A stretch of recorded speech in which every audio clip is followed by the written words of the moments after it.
Hello बच्चों, आइए प्रश्न को देखते हैं। उस परवलय का समीकरण ज्ञात कीजिए जिसकी नाभि जो है -2,3 है और नियता 2x माइनस में y प्लस 3 बराबर में 0 है। प्रश्न को हल करने से पहले इसकी मुख्य अवधारणा के बारे में चर्चा कर लेते हैं। तो यहाँ पे हम लोग देखने वाले हैं मुख्य अवधारणा।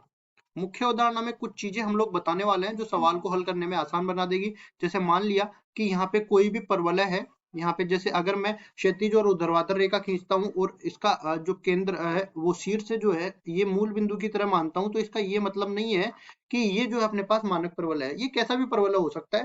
देखो इसकी ये वाली जो है अक्ष होने वाली है जो इसके सापेक्ष परवलय सममित होने वाला है, और इधर अपने पास नाभि होने वाली है, दूसरी तरफ अपने पास नियता होने वाली है। परवलय की खासियत ये होती है कि परवलय पर कोई भी ऐसा बिंदु लिया जाए, जैसे मान लो कोई भी परवलय पर बिंदु ले लिया मैंने P, जिसके निर्देशांक मैंने बोल दिए x1 और y1, कोई भी बिंदु ले लिया और यहाँ पे नाभि के निर्देशांक अपनी तरफ से मान लिए मैंने x2 y2।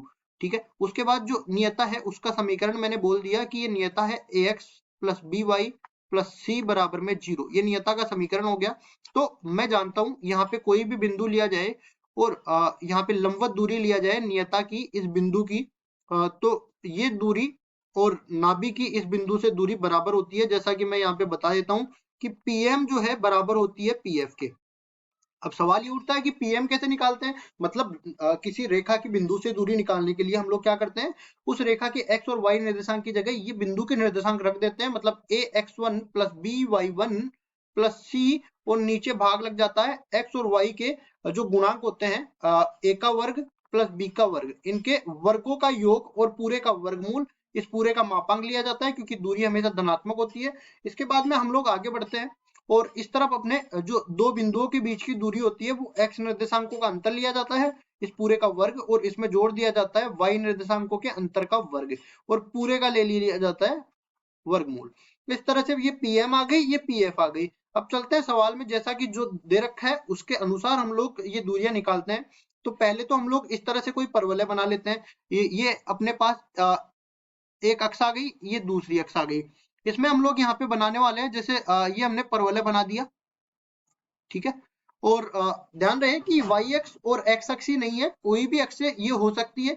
ठीक है, इतना याद रखें कि इधर अगर नाभि है तो दूसरी तरफ अपने पास नियता होने वाली है, और यहाँ पे अगर कोई बिंदु P लिया जाता है जिसके निर्देशांक अपनी तरफ से मैं क्या मान लेता हूँ, यहाँ पे कोई निर्देशांक नहीं दे रखा है तो एक्स वाई में मान लेता हूँ। मान लिया कि ये परवलय पर स्थित कोई बिंदु है। अब नाभि नाभि जो है, नाभि के निर्देशांक अपने को दे रखे हैं कितने, -2,3। तो यहाँ पे रखते हैं -2,3। उसके बाद नियता का समीकरण भी अपने को दे रखा है कितना, 2x माइनस वाई प्लस 3। तो इसको लिखेंगे 2x माइनस में y प्लस 3 बराबर में 0। ये अपने पास नियता का समीकरण दे रखा है। अब जैसा कि हमने बताया था कि यहाँ से कोई बिंदु ले लिया जाए लंबवत दूरी लेने के लिए, तो इस लंब पाद से P की जो दूरी होगी वही दूरी इस नाभि से होने वाली है। ठीक है, चाहे बिंदु कहीं पे भी लिया जाए, परवलय पर कहीं पे भी बिंदु लिया जाए तो ये दूरी आपस में बराबर होने वाली है। तो यहाँ पे हम लोग क्या करने वाले हैं, वही पीएम बराबर में पीएफ करने वाले हैं। तो देखो यहाँ से हम क्या करेंगे, देखो इस पर पहले तो ये रेखा ये बिंदु रखेंगे, एक्स वाई लिया है हमने तो कोई फर्क नहीं पड़ेगा, 2x माइनस वाई प्लस 3 ऊपर ले लिया और नीचे भाग दे देंगे हम 2 के वर्ग प्लस -1 का वर्ग, और पूरे का ले लेंगे वर्गमूल, इस पूरे का ले लेंगे मापांक, और ये दूरी हम लोग बराबर कर देंगे पीएफ के। मतलब कि ये हो जाएगा x प्लस 2 इस पूरे का वर्ग प्लस y माइनस 3 इस पूरे का वर्ग, और पूरे का हो जाएगा वर्गमूल। अब क्या कर देंगे, देखो ये हम वर्गमूल हमें दिख रहा है तो दोनों तरफ वर्ग कर देंगे। तो ये तो हो जाएगा अपने पास 2x माइनस वाई प्लस 3 इस पूरे का वर्ग, और दूसरी तरफ अपने पास बन जाएगा, देखो 2 का वर्ग 4, 4 और 1 5, 5 का वर्ग, सॉरी 5 ये बन गया, 5 का वर्गमूल है और वर्ग कर रहे हैं तो ये वर्गमूल से वर्ग हट जाएगा, 5 रह जाएगा, और अंदर देखो ये भी वर्गमूल हट जाएगा क्योंकि दोनों तरफ वर्ग हो रहा है। तो इधर तो क्या बच जाएगा, देखो x प्लस 2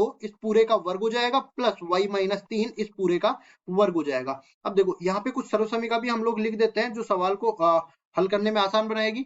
यहाँ पे पहली सर्वसमीका हम लोग लिखते हैं, अगर a प्लस बी प्लस सी इस पूरे का वर्ग किया जाए तो ये बराबर हो जाता है a का वर्ग प्लस b का वर्ग प्लस c का वर्ग, फिर आएगा अपने पास 2ab plus 2bc plus 2ca। इसी तरह हम लोग अगर a प्लस b इस पूरे का वर्ग करते हैं तो ये बराबर हो जाता है a का वर्ग प्लस b का वर्ग प्लस 2ab। इसी तरह यहाँ पे अगर माइनस लिया जाए तो यहाँ पे भी माइनस आ जाएगा। अब चलते हैं आगे।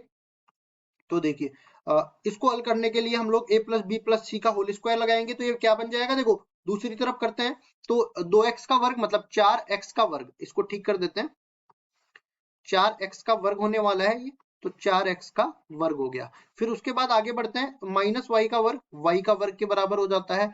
फिर उसके बाद देखो 3 का वर्ग जो होता है वो 9 के बराबर हो जाता है, तो 9 कर लिया।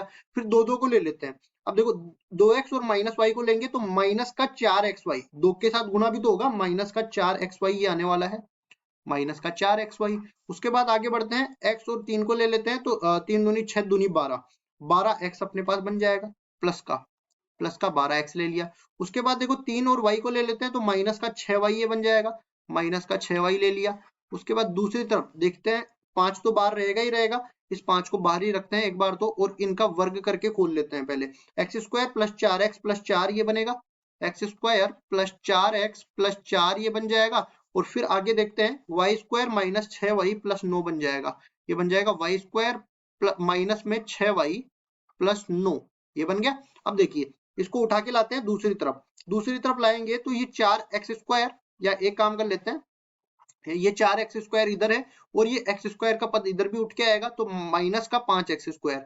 फिर इसी तरह y स्क्वायर इधर है और इधर देखो 5y स्क्वायर उठ के आएगा तो माइनस का 5y स्क्वायर। इसी तरह यहाँ पे देखो 4xy का पद केवल एक तरफ है तो माइनस का 4xy इसी तरह रहने वाला है। फिर x का पद देख लेते हैं 12x और इधर देख लेते हैं 5 का 20, तो 12x माइनस में 20x ये बन जाएगा। फिर देख लेते हैं y का पद माइनस का 6y और इधर देखो 5 छिंगा 30 माइनस का है, इधर आके प्लस का हो जाएगा, प्लस का 30y। फिर देख लेते हैं इधर 9 है अचर पद और इधर देख लेते हैं 9 और 4 13, 13 पंजे 65, माइनस का 65 बराबर में 0। फिर देख लेते हैं आगे, माइनस का x स्क्वायर माइनस का 4y स्क्वायर माइनस का 4xy माइनस का 8x और ये प्लस का हो जाएगा कितना 24y और ये हो जाएगा देखो 65 में से 9 जाएगा तो यहां से बन जाएगा अपने पास कितना 56, तो माइनस का 56 बराबर में 0। इसमें पूरे में से ऋणात्मक चिन्ह उभयनिष्ठ लेके भाग दे देंगे या ऋणात्मक चिन्ह से दोनों तरफ गुणा कर देंगे, तो ये बन जाएगा अपने पास X square plus 4y square plus 4xy plus का 8x माइनस का 24y प्लस 56 बराबर में 0। ये आ गया अपने पास परवलय का समीकरण, क्योंकि इसको आगे हम लोग हल नहीं कर सकते हैं, यही मान के चलते हैं कि ये उस परवलय का समीकरण आ गया जिसकी नाभि और नियता प्रश्न में दे रखी थी और यही हमारा उत्तर हो जाएगा। आशा करता हूँ ये सवाल आपको समझ में आया होगा। धन्यवाद।